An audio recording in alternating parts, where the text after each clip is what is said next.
mentioned earlier on, I feel I'm the token social scientist here today, particularly because I'm going to be looking at some ethical and normative issues. I mean, this maybe in a way addresses the question in the last session, the issue of bias. What I'm going to be doing today is to show you that the discussion, even at the expert scientific level of sustainable development or sustainability, is not an ideology-free zone. Neither is it a value-free zone. And we need to explicitly recognize that even social science disciplines such as economics are loaded with particular sorts of values. And therefore the issue is how do we manage that discussion and negotiation, rather like in the manner that your open space discussion did. So what I'd like to do before we begin, can everybody just stand up? Just everybody stand up, if you can. Now, can you stand on your left leg? Can you stand on your left leg, please?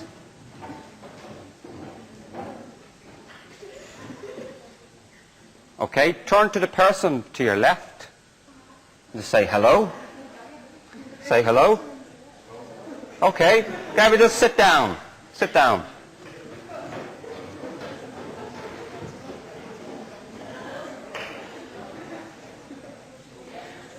Now, can I ask you why you did that? Why did you do that? Because I told you to. And this is because I'm a good-looking Irishman, full of charm and wit, although I am. No, it's because I'm the expert. I'm the professor. You're students. So there's an inverse power relation. And that's essentially what my topic is about. Power. Who controls the definition of terms or policies and so forth? To be constantly be vigilant. Well, whose definition of sustainable development is this? What interests are being involved? That's just a very simple explanation of why we must always be aware about expertise. Expertise, and you can use this phrase, it's a rather nice phrase, it's shareware rather than copyright. Experts should be on tap, but not on top. On tap to help in a decision-making process, but not on top in terms of defining it and resulting in a particular spin or bias in the way the outcome comes about. So essentially, the beginning of my thoughts on this, and I've been doing this for the last 15 years or so in terms of looking at the normative, ethical, value dimension, ideology dimensions of sustainable development, is that although expertise and technical knowledge, some of the competencies that were mentioned in the last session, are important, ultimately sustainable development and the definition of unsustainable development is always good conceptually to compare what it is we're looking at with what it's not. So compare democracy to tyranny, unsustainable to sustainable, green versus whatever the opposite of green might be, brown or black or blue or something. So the argument here is that sustainable development has ethical, normative and political dimension, and it's very important, particularly as academics, as I look out and see you as perhaps the next generation of researchers in this area, who I do think have it much easier than people like myself or perhaps older professors as well, in terms of not being so boxed in by disciplinary boundaries. You know, to go back to something in the last session about the importance of trans and interdisciplinarity, of going where the problem can be solved and really adopting a problem-solving approach, and that involves quite a lot of different knowledge bases and quite a lot of different disciplines. But at the heart of it is values. You know, what is the point in having an environmentally sustainable society if it's a tyranny? You know, what are we sustaining in sustainable development? I mean, to break it up into its two components, the sustainable and the development. And I'll be using the rather conventional, though I do have some issues with it, but for today's purposes I'll put those aside, that conventional and triple bottom line understanding of sustainable development as social, environmental and economic. If you look at the diverse range, I mean, we had today the standard definition of sustainable development in the Brundtland report from 1987. But there's also rather reformist and business as usual approaches, where basically what we do is we have hybrid cars, rather than looking to public transport or indeed encouraging people to cycle. So in any policy area you can see the differences on the, if you like, the road to sustainability in terms of how radical the changes we are embarking upon. Or the issue of resource productivity or efficiency, what I would call supply side solutions. So take energy. So the problem essentially from a technical point of view or a supply side point of view is not that we're using up too much energy, we're just not producing it in the most renewable and environmentally friendly form. So what we need to do therefore is go for wind. Or as it sadly is the case in the country I live in, the UK, just today, the government has announced it's going to increase the number of nuclear power stations in Britain. So that's one way of dealing with the energy issue. Rather than actually saying, well, are we using too much energy? Do we have a right, or is there a mindset that somehow we have a right to the consumption of energy which needs to be challenged? And you'll find, as night follows day, governments and business in particular, sometimes citizens, will always opt for a supply side solution because it means we can continue with our lives. We can fly to Ljubljana, as I did from Belfast on cheap airfare, rather than actually saying, well, hold on a minute, this is incredibly unsustainable. Are there other ways we can organise, through video conferencing and so forth? So again, these are the issues around the values and the ethics. What are we looking at in terms of sustainable development? I mean, the most radical form, which you'll find in some environmental groups or certain parties, is that a sustainable society is completely different to the one we live today. It's about smaller scale, about relocalising the economy. It's about living in smaller face-to-face communities in which solidarity and community are central, rather than the enemy and the atomization of consumption, almost like living in a commune. So they have two different visions of a sustainable society. One is more or less, let's live as we are today, but have hybrid cars and pariahs and so forth. Another one, well, let's decrease our dependence upon the private car. Let's reorganize our cities so that they're less centralized, less energy intensive, and have a different organization of our public transport system. It gets people out of cars and start talking to each other rather than depending upon consumption. So again, a continuum of particular understandings of sustainable development. So again, just to emphasize, my starting point is sustainable development is not an ethical or political free zone.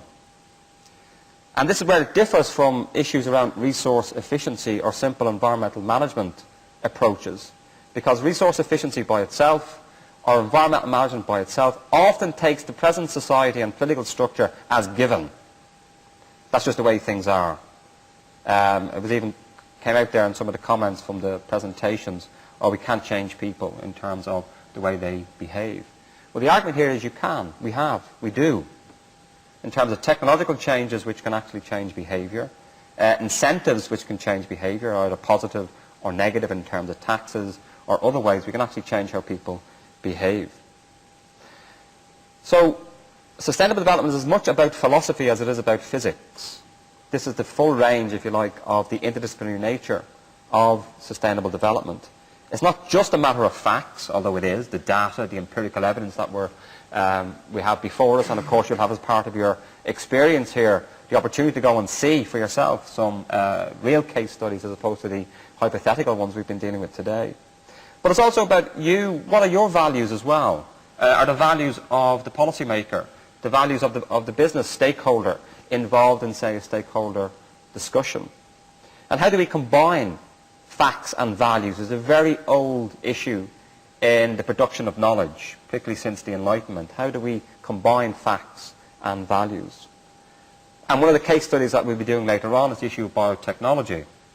Is that part of the solution to create a sustainable agricultural and food system, or is it indeed so full of environmental, ethical, political issues that we shouldn't be looking towards it as part of the solution at all? So we need values and value discussion if we accept the view that sustainable development is about living in a different type of society. I mean, as well as the environmental issues of human rights, of democratisation, of poverty reduction, of social justice and global justice, all of these are part of the sustainable development issue, and they're all completely value-laden. One person's definition of democracy could be what we have in liberal democracy. You vote every couple of years, Then if you really get pissed off with them, you throw the bastards out at the next election, and that's a form of representative or liberal democracy. As opposed to that, there are more participatory and republican forms of democracy of active citizen involvement. You know, if you were to go to the history of northern Italy, where modern democracy in some respects can be said to have begun, in terms of much more active involvement of citizens in decisions, so that what you participated in this morning wouldn't just be in the rarefied context of the academy, your life, in your work life, in the political sphere that you live in, this type of deliberation would go on. So there again you have a continuum between passive representative democracy and much more active, involved, deliberative forms of democracy, and which of those we want to have in our vision for sustainable development. But the importance of values is that's what drives us. You know, facts can be terribly unmotivating unless you attach to it a value. So, for example, the Asian tsunami, an empirical fact of tremendous ethical proportions. But if you were in some way autistic, either intellectually or ethically, in other words, you didn't care about these people, those facts are going to be meaningless to you. They're not going to motivate you to act. So the importance of conjoining an awareness of the facts and the data to a motivation. What's going to make you drive? Are you going to make the world a better place? Are you involved in the research you're doing just for an academic career, or is it that you really want to make a difference in terms of your, contribution to knowledge, or getting involved in business or civil society groups, or whatever it is? So the importance of if you want to get action, you need to have values. Now those values, of course, don't have to come from yourself. They could be mandated to you. They could be contractually part of your obligation. As a researcher, you must go and speak to businesses and disseminate your findings and so forth. And there's a kind of a value commitment there. But I want to go back. It's always good to find out the history of a term, of a word, of a process, of an institution. And political theory is, really concerned about the arrangements, the best arrangements for how we should live politically for human beings. It's very anthropocentric in that respect. No real concern with nature or the environment. Nature and the environment was the eternal backdrop against which the human drama of evolution was played out and historical development. So in other words, particularly in Western political theory and Western political thought, right up until the Enlightenment and afterwards, what you're trying to do is measure the good society. What is the good society? Is it George Bush's America? Is it Tony Blair's UK? Is it Slovenia? Which of these societies has elements of what we would say is the good society in terms of its organizations for its citizens, how it looks after its elderly and its vulnerable, and so forth.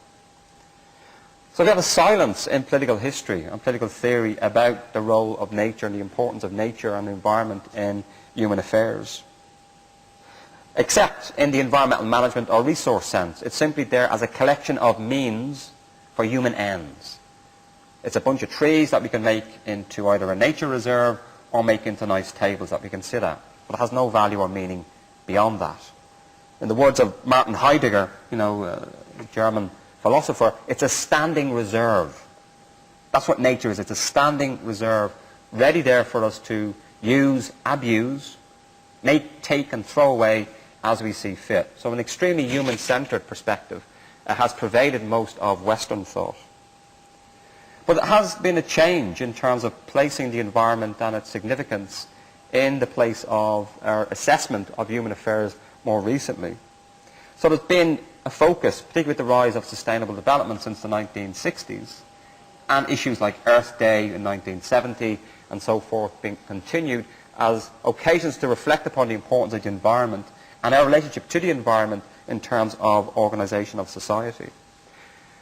And one of the most remarkable aspects of this, and I only have time to touch upon it in the brief time that I have, is the way sustainable development extends the constituencies of justice or the constituencies of care. Who do we care? Who do we include in our ethical thinking? Who do we include in when we think about politics?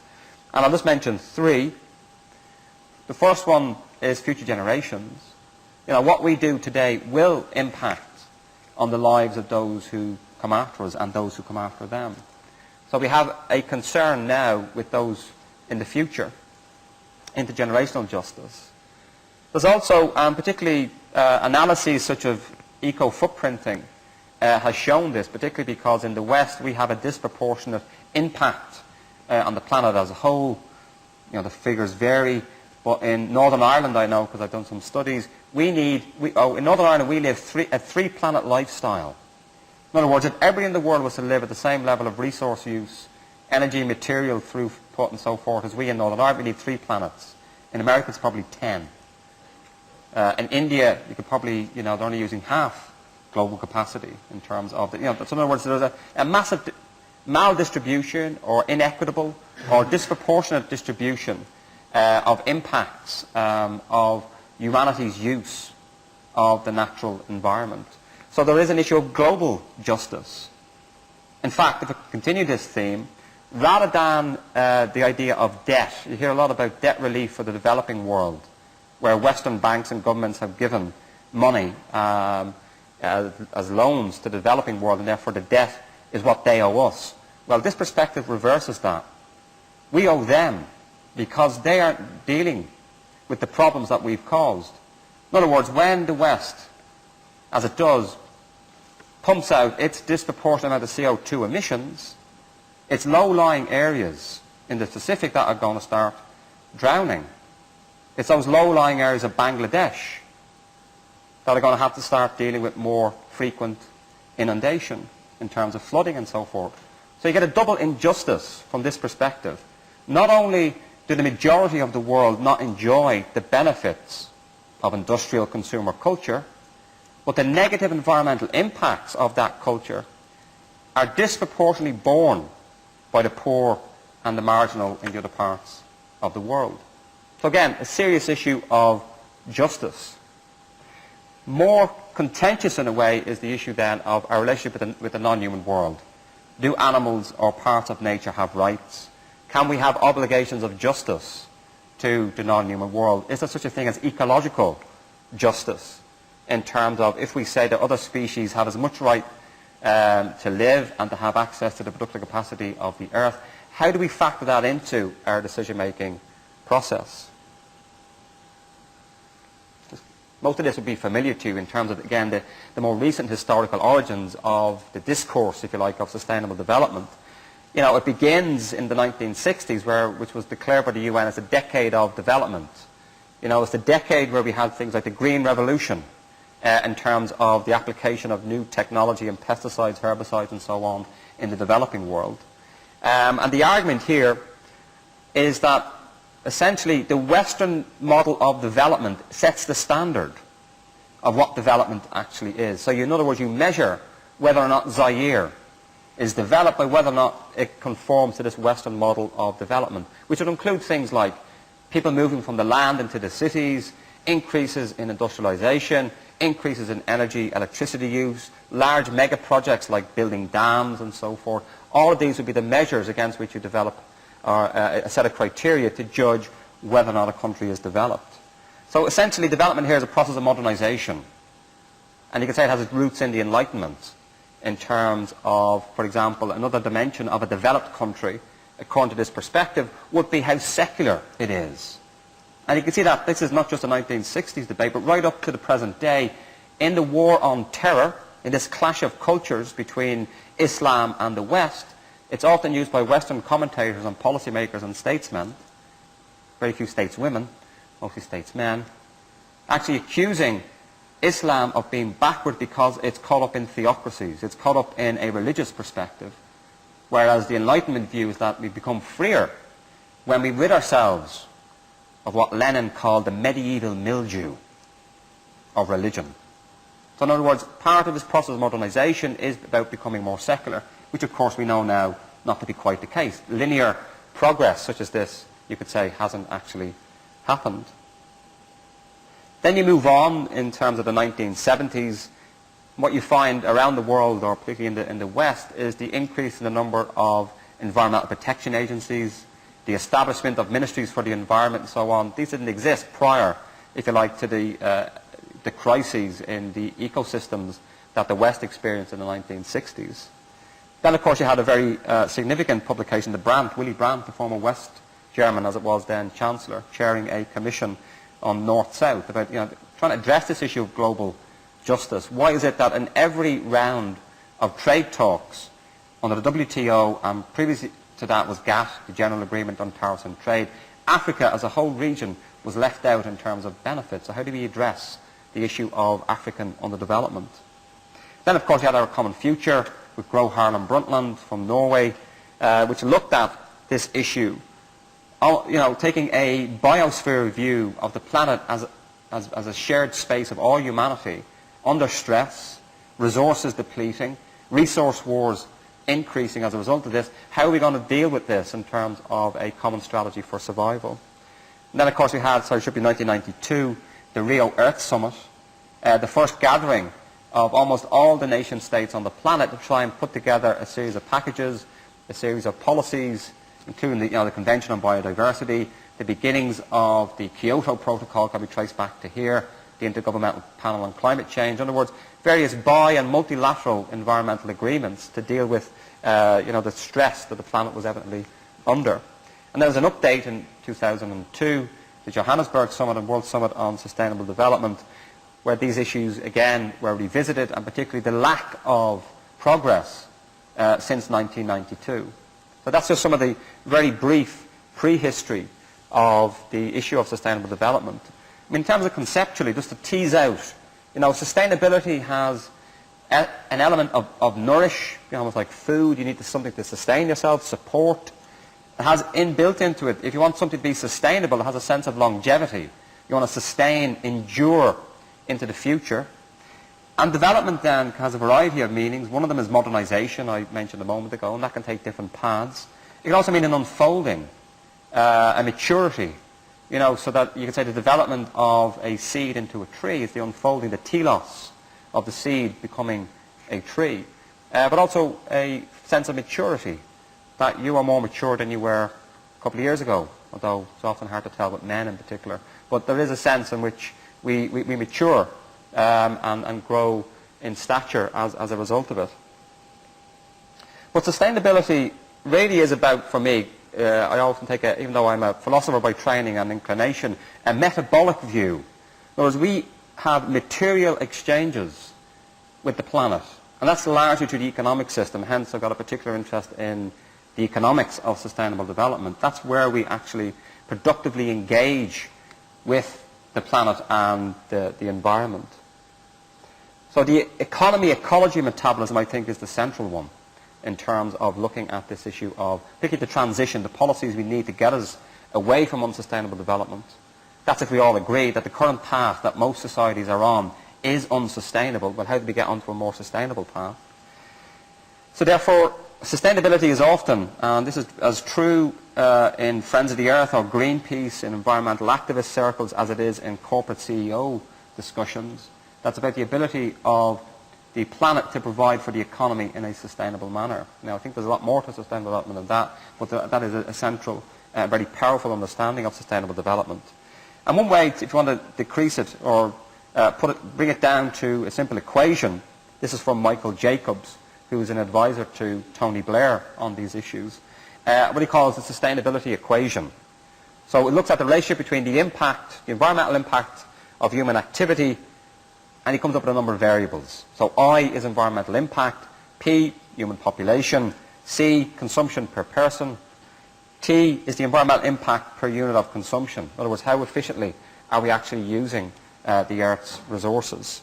So the overall environmental impact can be seen as you multiply population by consumption per head by the environmental efficiency of production. That gives you the overall environmental impact. Now, just to show you the measure of efficiencies that we need and to introduce some skepticism for you into techno fixes alone, or that technology can solve the problems alone. If we want to decrease our environmental impact, if we see that as a basic issue for the environmental dimension of sustainable development, population has to decrease perhaps, and that has been a long-standing issue in terms of, you say, look at the one-child policy in China, or the rather unfortunate case in India in terms of the forced sterilization program they had there under Indira Gandhi, or in many ways how developing countries often see population decrease as the quickest and easiest way of actually dealing with this issue. There is a positive dimension to this, just to go off on a slight tangent. Increasing the rights and equality of women and giving them control over their own reproductive choices will actually moderate your population rather than using technology in terms of contraception and so on. So we have to either decrease population, decrease consumption per person, or we have to improve the environmental efficiency of production. And basically T is where it's at for most businesses. T is where it's at for most governments. They want to focus on the environmental efficiency of production. But to do that, say for example, we want to halve our environmental impact in the next 50 years while the economy is growing because there's an inbuilt growth dynamic, particularly in a capitalist economy based upon positive rates of interest. This would imply a fourfold increase in consumption and a doubling of world population. All of these are within the parameters, you could say, of many of the projections being made for future developments on the planet. So in other words, for this to happen, in other words, to have these increases in population, in per capita consumption, and to have our environmental impact, T would have to be 1/16 of its present level by 2050. In other words, we would have to be 91% more efficient at how we're doing things than we are today. Now, I just think that's unrealistic. This is not an anti-technology argument at all, but the idea that technological changes alone, environmental management and resource strategies alone, will actually get us to a more sustainable form of development, I think, is a form of belief, faith, F-A-I-T-H, not an established scientific fact. So basically, the argument here is how do we sustain the means, the ecological means towards human ends? But also look at the issue of ends themselves. Do we want to simply have our current society, our current forms of culture, our current needs, our current wants fulfilled in a more sustainable manner? Or do we want to start questioning the ends? You know, where do you put the focus? On the means, technical, supply side, you know, looking at energy efficiency, resource efficiency. Do we just leave the debate there? Or do we say, yes, there's that, and also questioning the ends? What type of society do we want to live in? For example, do we want to live in a society where we're all more or less living the same lives, but in a more energy efficient manner?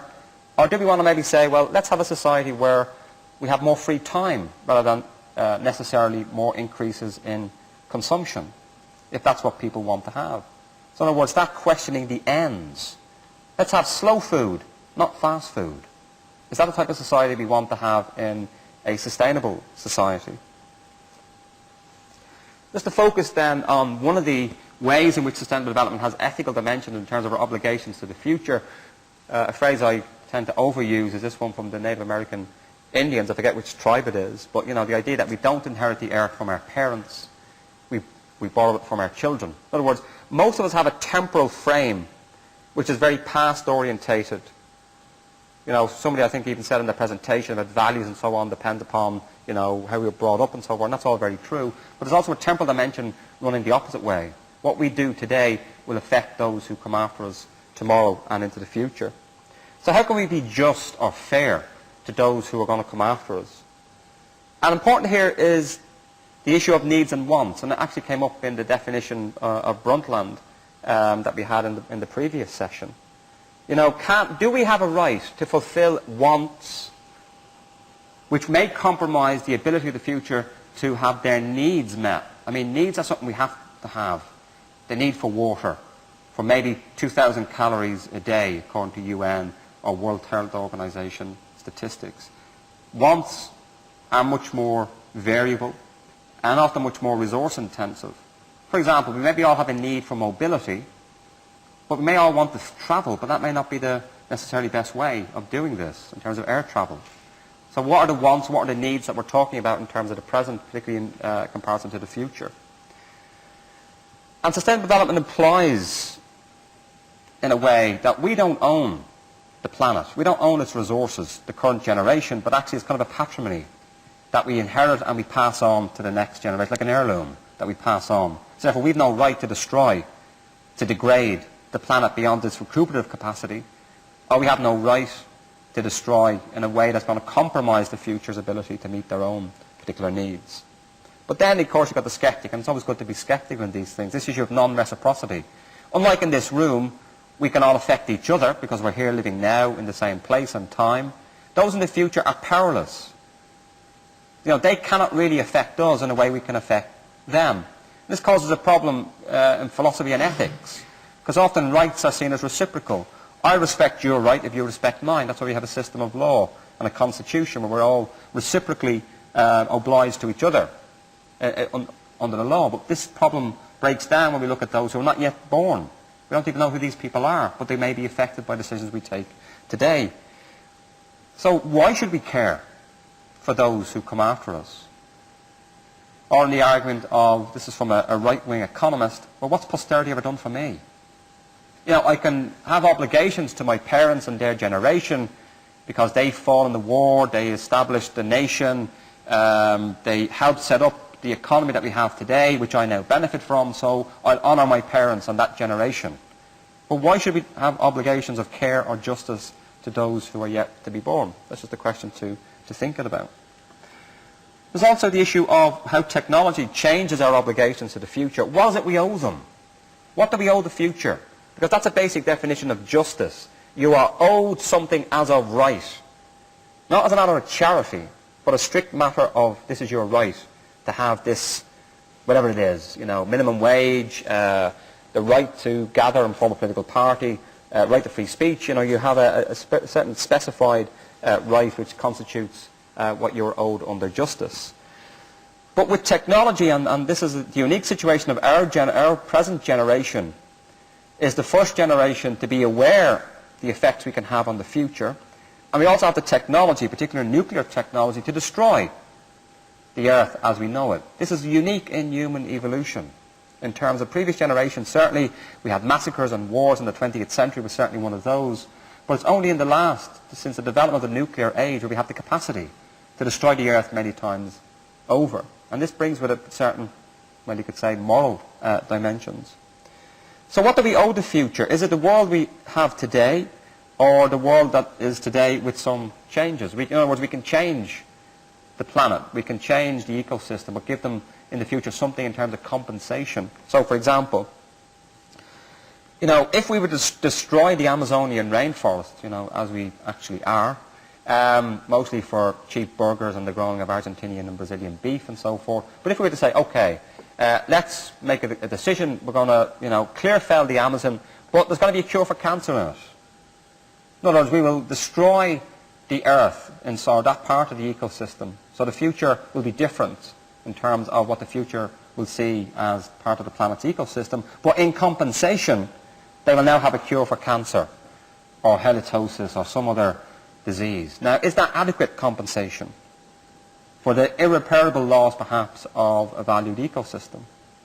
Now, we do this all the time in terms of compensation. So the technology raises this issue. What do we owe the future? The planet and its ecosystems and its variety of life as we now know it? Or do we actually engage in this process? Well, we don't really owe them the future. We don't owe the future exactly the way things are now. We can pass on the future in a different way so long as we compensate. But what constitutes adequate compensation? Would adequate compensation for the destruction of the Amazonian rainforest be all the wonderful books that academics have written about saving the planet, as opposed to maybe a cure for cancer, or a new brand of lip gloss? Now, the last issue I raise is precisely for that reason that I'm glad I got some facetious and laughing, is the issue of needs and wants. We don't really need lip gloss. And none of us, I don't think, seriously would consider, or perhaps some of us maybe, I don't know, will consider that lip gloss is an absolutely essential human need that we actually need, as opposed to, say, medical knowledge in terms of cure for cancer or other forms of diseases. So it's this issue of prioritizing in terms of...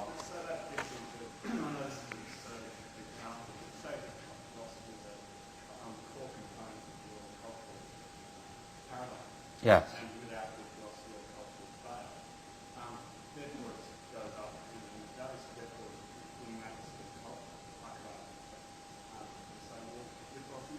Oh, certainly. In lip gloss culture, I haven't seen the anthropological evidence for such a culture, but yes, it's perfectly legitimate to say, this is the difference of cultural values. I mean, we eat cows in the West, not many of us who eat meat, but in India, of course, it's sacred. So there is issues of cultural relativity and respect for culture. But I think without that counterintuitive example, we can think of this distinction of needs and wants is fairly robust, although it differs in different cultures at different times. And it's a judgment, and this is the issue of ethics and politics. How do we define what a need is? Do we all have a need for a car? You could say maybe the issue is that we have a need for mobility, and cars are simply one way in which we can fulfill that need. But we have other ways of doing that. There's cycling, there's walking, there's trams, as somebody mentioned in the previous session. But it's just to get you into that mindset of distinguishing, is this a real need that we can stand over, or as opposed to an ephemeral want, which may be not as pressing in terms of ethical priorities. I mean, the argument really is, if we're facing, as this analysis shows, sustainable development is that there are limits, there's scarcity of resources. Do we want to waste the last barrel of oil in lip gloss production, or in helping develop sustainable technologies, for example, is the argument that I'm really saying here. But the issue in terms of future generations, lip gloss or not, is how far do we look into the future? Are we talking the next generation, 50 years, 100 years, 1,000 years, and so forth? I think realistically it's somewhere between infinity, if the human species lasts that long, and tomorrow. But where we choose that can be arbitrary. We need to be able to justify, why is it we're looking at 2016? Well, maybe that's because when peak oil is supposed to happen. Or why are we looking at 2050? Well, maybe that's the period that we have until serious irreparable climate change happens. So we can come up with justifications for the period in the future that we're looking at. And who's responsible for future generations?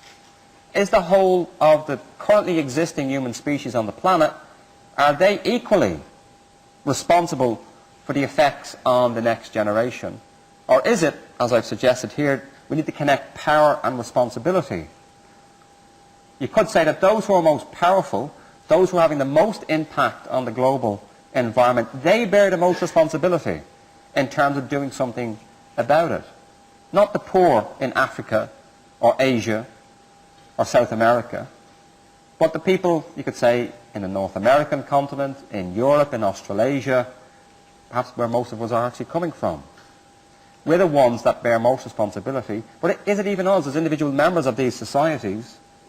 So again, the issue of, how much responsibility do we have as individual citizens of profligate, consumption-orientated, unsustainable societies? There's also the issue then of global justice.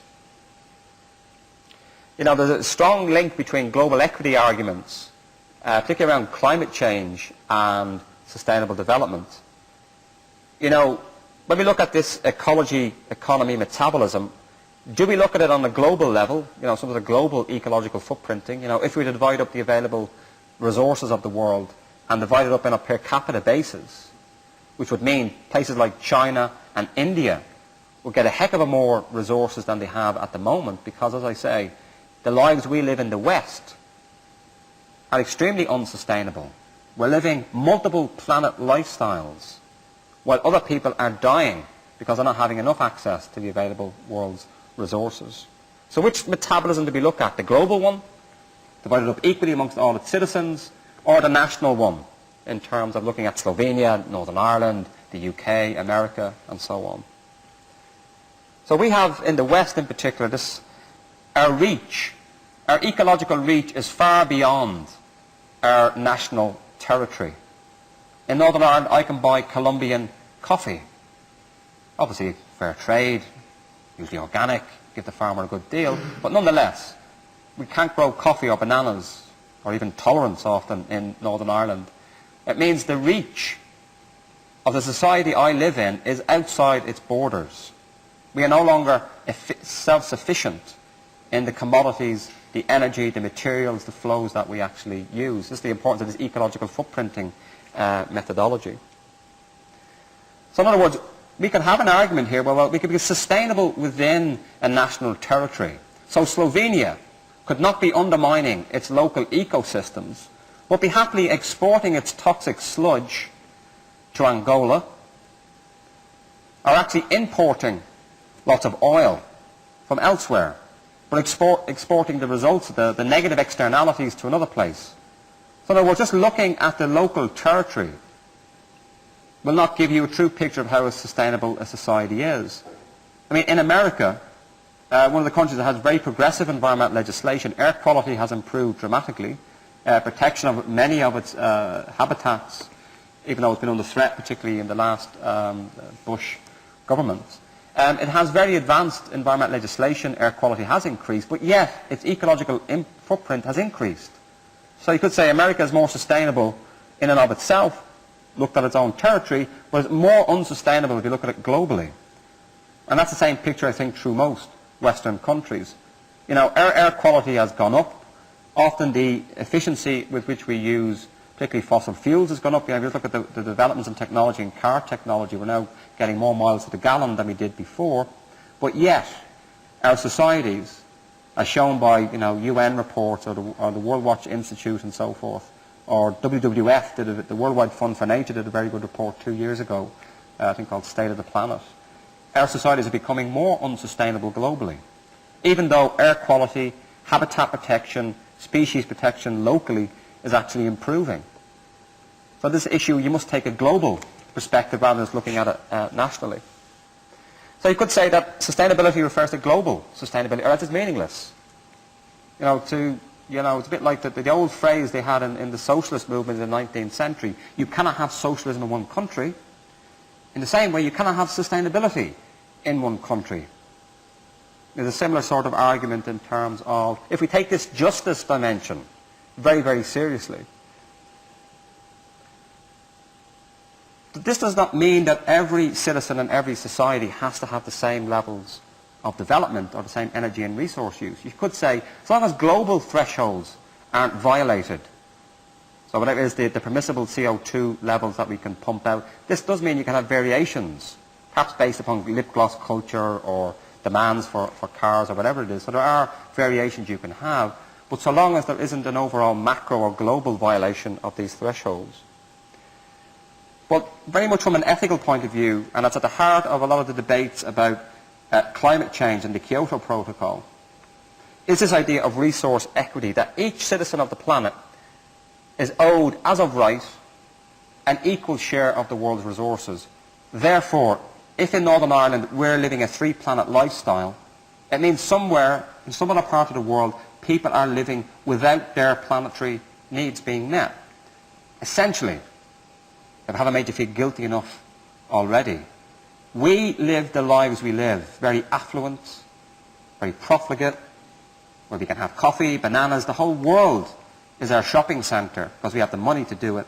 We live these lives precisely because they don't. They in the majority world, in the South, in the developing countries. The lives we live today are based upon the exploitation of the labour and of the planet of those in other parts of the world. Just because we don't see it every day doesn't mean it doesn't happen. We are involved in commodity chains. Every time you drink a cup of coffee or a banana or put on the light, in terms of contribution to, where's that energy come from? Probably from a fossil fuel base. So we are involved in these relations with others on the planet who we may not see. So the issue here is taking this global resource equity perspective. Now, more controversially, okay, we kind of dealt with the future. We owe the future.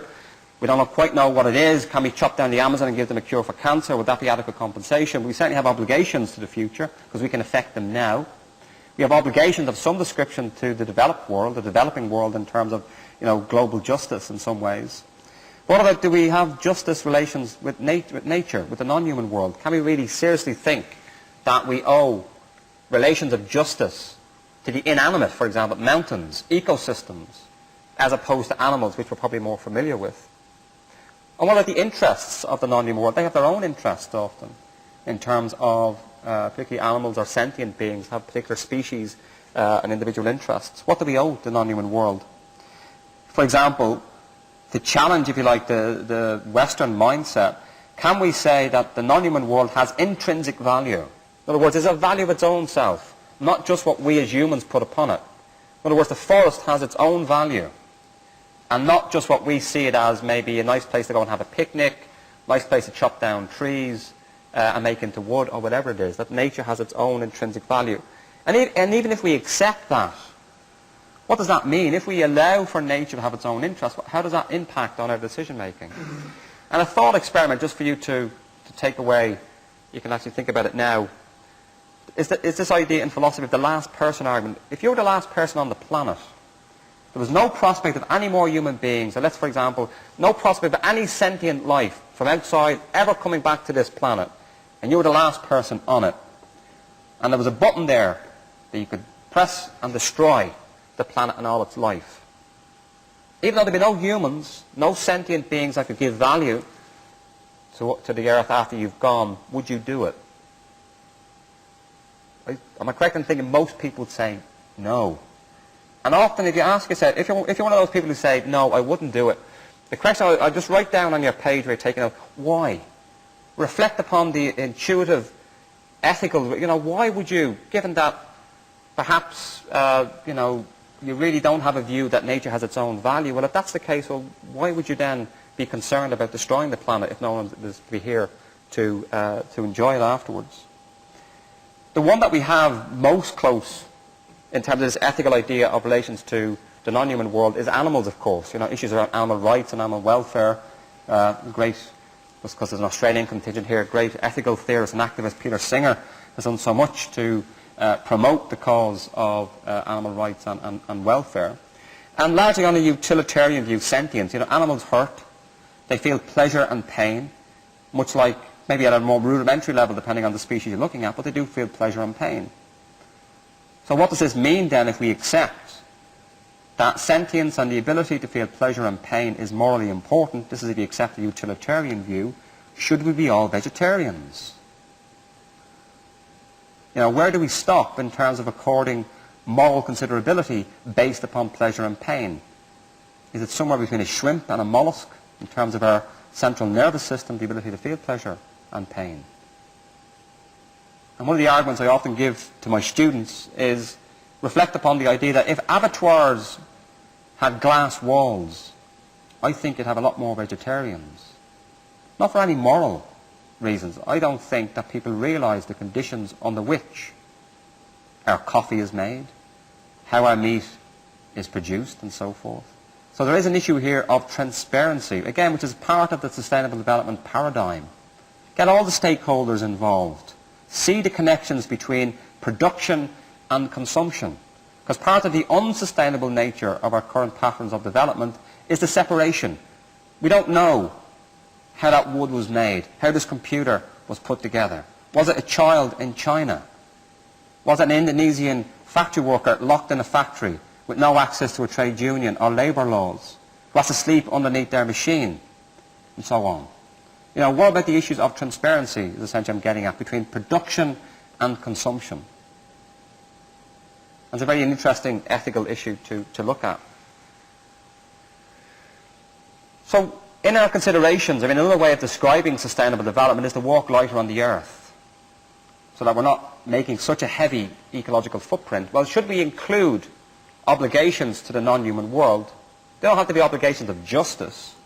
They could just be obligations of care and compassion, or empathy and sympathy, as somebody mentioned earlier in terms of the discussion that happened in the last session.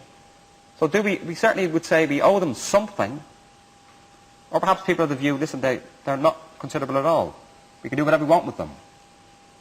So I think once we start deeply questioning it, it's very unsettling. Because you're now stripping away those layers of distance, often layers of values and ideology, or socialization, to actually reveal, where did your breakfast come from this morning? Was it sustainable? Was it all Slovenian produced? Or was some of it imported from elsewhere? What about the train journeys, or the environmental impact of food miles, and so forth? It's this lack of transparency in knowing whether or not the clothes we wear, the designer glasses we have, the Nike runners perhaps we may indulge in, under what conditions were these made? This is not an anti-consumption argument. I like a bit of shopping as much as anybody else. But it's about, can we have faith that the conditions under which the thing we're buying was produced was sustainable, that people's human rights and the labourers' rights were respected, and also that we can feel confident that the verification process is telling us what we want to hear. So the issue of fair trade, for example. No, should we be buying fair trade coffee as opposed to free trade coffee and Nescafe and so forth?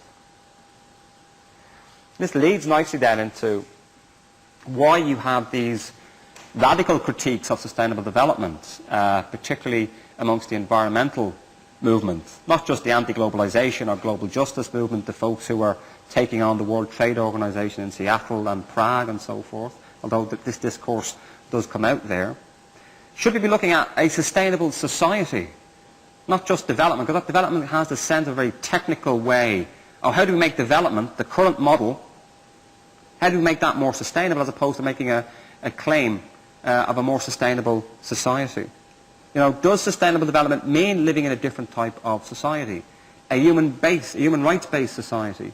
A society which has decreases in socio-economic inequality, that has more opportunities for citizens to get involved in governing their lives, that has more opportunities for people to have more free time rather than having to work as much as they have to in the contemporary world? Do we need a different vision of what society is about? One argument is, and this is very much a southern world perspective, it's challenging the whole notion of development, a very Western, ethnocentric, arrogant, gendered perspective on what development actually is. There are other forms of development we can think of, and one of the arguments here is, I've just chosen is Serge Latouche, who's a French anthropologist, who wrote a book In the Wake of the Affluent Society. Essentially the argument here is that what we see under globalization is the westernization of the world, the imposition of Coca-Cola, of McDonald's, of the breakup of communities, the elevation of consumption, of shopping malls. I'm exaggerating now, but exaggeration is when the truth loses its temper. Now that globalization under the current model of the World Bank, the IMF, and probably every single government in the world, with the exception maybe of Hugo Chavez and a couple of his buddies down there in South America, is of a very Western capitalist industrial model. And the challenge is here, well, let's think outside the box here. Let's take Einstein when he said, you know, the thinking that got into the problems, you know, Einstein made the point that the paradigm and the thinking that resulted in the current problem cannot be the same thinking we need to get outside and find solutions. So again, it's back to the issue of complexity and innovation. So what defines development? Should we not be looking at ways of redefining development? You know, one argument is fairly radical, is to deindustrialize. In other words, what we should be doing is allowing the developing world to industrialize, while we in the West become less industrial, less energy intensive, as a way of equalization of energy and resource use across the planet. There's also the issue of goes right back to our lip gloss culture of the needs and wants. You know, have we in the West in particular become such an obsessed society about consumption, where marketing is developed to such an extent that we're made to feel we have to have a particular body shape, we have to have a particular product for our hair, we have to have a particular car, because cars, and just to go right back to something that somebody said earlier, my own view is that in the West in particular, people buy cars not as mobility vehicles, they are status symbols. You know, these are forms of conspicuous consumption. When you buy a top-of-the-range Lexus, when a handy Trabant might have done, you are making a statement, maybe based upon issues of price and so on. But if you look at the marketing, say for example the SUV, a particular bête noire of mine, sadly the largest growing segment of the car market in the Western world is the SUVs. Now, if you are from where I am in the west of Ireland and you're a hill farmer, I can certainly see the need for a four-wheel drive vehicle. But London? Places of mass transit? Do we really need these huge grass guzzlers? But the marketing is quite interesting. I have a friend who's a psychologist who's done some research into this, and essentially the messages of the SUV, and again it's in the American and British context, the messages of SUV, sports utility vehicles, sorry for these big, huge four-wheel drive cars that we get, the message of these vehicles is, if there's a crash, I want the other guy to die. That's the basic psychological message that's going on, according to my friend. Never mind the names that they get, and you don't have to be a Freudian, you know, names like Probe, or Comandero, or whatever it is, you know, very masculine, almost militaristic names. Pardon? Hummer. Hummer. They're like war vehicles. That have been retrofitted. Yes. I think the Governator has a couple, doesn't he? Arnold Schwarzenegger. But again, we're now into the mindset of what's driving consumption, or, and all these demand a lot of energy. Was any of us here asked when the decision was made by the company to invest technology and to use energy and materials which are scarce in SUVs, to ask us as citizens, well, I actually want more kidney dialysis machines? In other words, the sustainable development has the capacity, if you're under the conditions of scarcity, if we use resources to make Hummers, that means there's something else somewhere we're not actually been able to make, because once you use up that, particularly oil, it's gone. So the argument here, how do we engage in a conversation in the context of scarcity about the choices we make about scarce resources? Particularly if you take a Western or northern southern perspective, a globally northern southern perspective.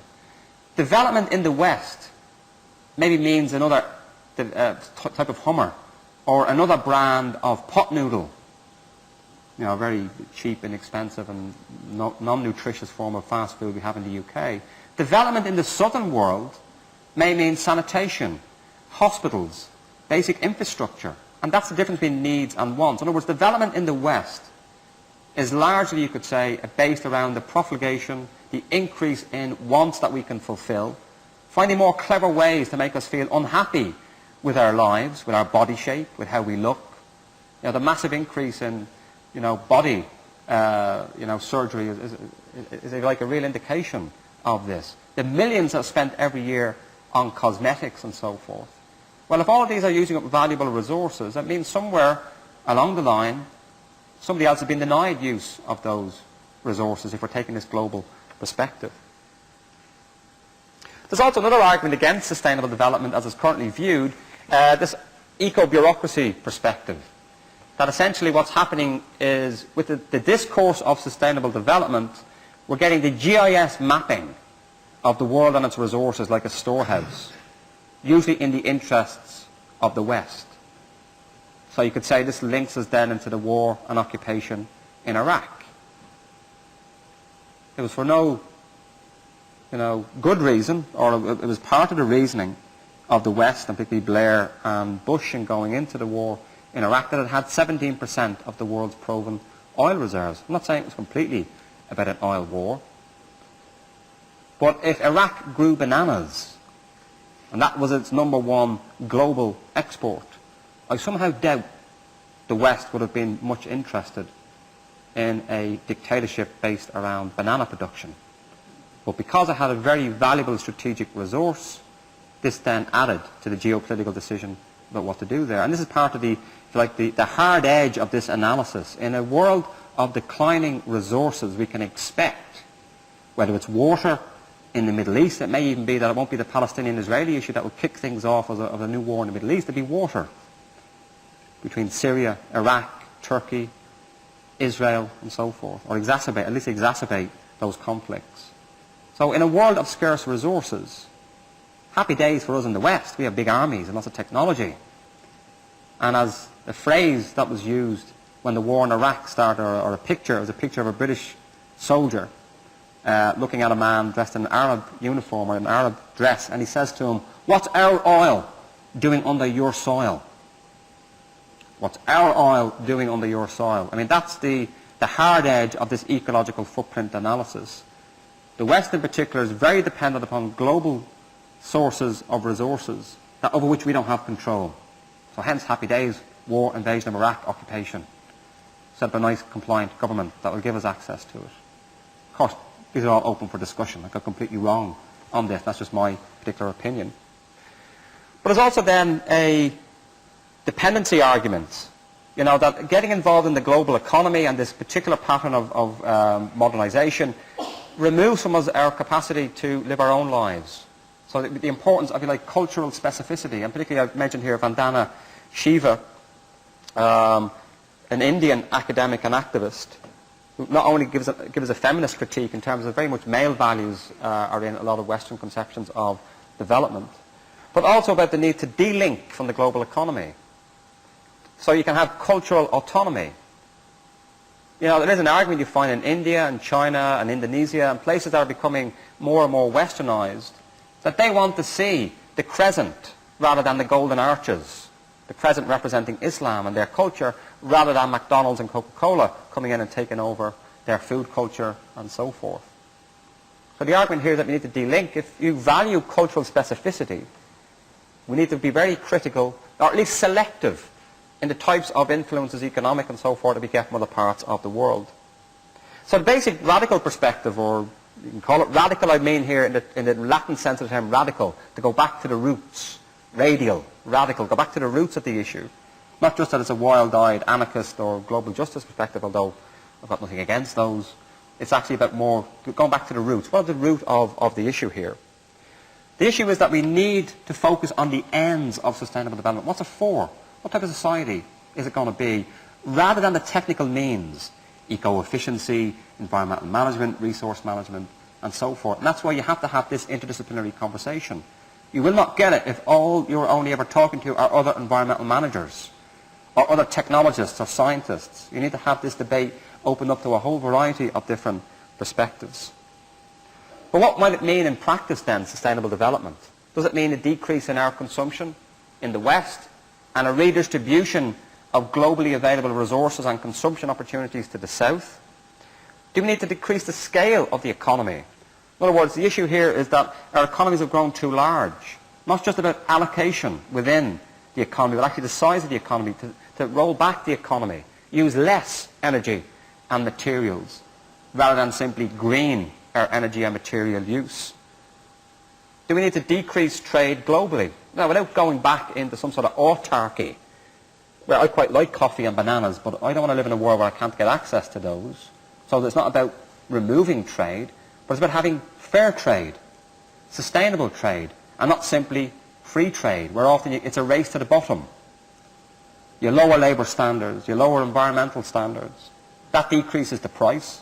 Happy days for Western consumers. They can go and buy their Chinese toy or good or Indonesian-produced cotton, happy in the knowledge that they have no idea whether this is having a massive impact on the Indonesian ecosystem or on the workers in Indonesia. So the issue is about transparency, about standards, raising standards rather than lowering them internationally.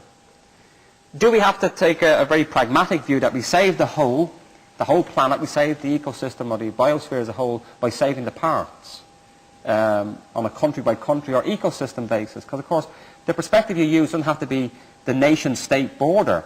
You could use bioregions, watersheds. And that's where environmental management, I think, can be quite radical politically. When you start looking at, say, the Rhine management area, which will involve Holland, which will involve Germany, France, Switzerland, and so forth, and parts of those. So look at the planet, if you like, as arranged into distinct ecosystems rather than simply looking at it in terms of administrative nation-state units. And of course, does it really mean that we have to prioritise our needs over wants? In other words, we need to satisfy everybody on the planet's basic needs. This is the UN development goals of the Millennium Round. You know, the basic needs for sanitation, for housing, you know, for health. Then we can talk about lip gloss. If we see lip gloss as a, you know, not particularly bad thing, but in the context of somebody starving, you could say it's morally obscene. That we are wasting resources on things we don't need, while at the same time, just because they're out of sight, doesn't mean they're out of mind. At the same time as we're using resources for these profligate uses to satisfy wants, other people are dying or having their quality of life compromised because they're not having basic needs satisfied. So it's about basically have needs satisfied first, then we can talk about wants. And therefore we need a redefinition perhaps of development. Rather than leaving it to the free market, some form of negotiated, self-directed. Not that we have to have a decision, a referendum each time we want to make a new brand of pot noodle or a development decision or in terms of production, but some sense of society through the state, through various governance means, setting priorities for technological and social development. Which leads then to we need to ecologize the economy. And we need to see that the economy is only a subsystem of the ecosystem, which is rather like a balloon. The economy is like a balloon that's growing and growing, but it's in a box. Apart from solar radiation from the sun, everything we get on the planet that we use comes from the planet. So how can you have infinite growth? This is a way of prefiguring the last session today. Can growth be limitless? My own view, certainly not. If by growth you mean ever-increasing uses of material and energy. We're already, you could say, with climate change at the limits of a threshold in terms of the planet's ability to absorb CO2 emissions. Do we need then to look at more labour-intensive forms of production as opposed to capital forms which often have very high energy use? This is not about simply moving back to, hoeing the fields by hand. But it is about looking at why is it that our economic system privileges and prioritises very capital forms of development rather than ones that would perhaps demand more labour. And of course a shift from non-renewable to renewable forms of energy. So you could say that what we're really at here in a sustainable society is that we live off our natural income, not natural capital. The income that we have a throughput from energy, from replenishable resources, rather than mining and using, coal, oil and so on, which take millions of years to develop. We should be shifting to renewable forms of energy.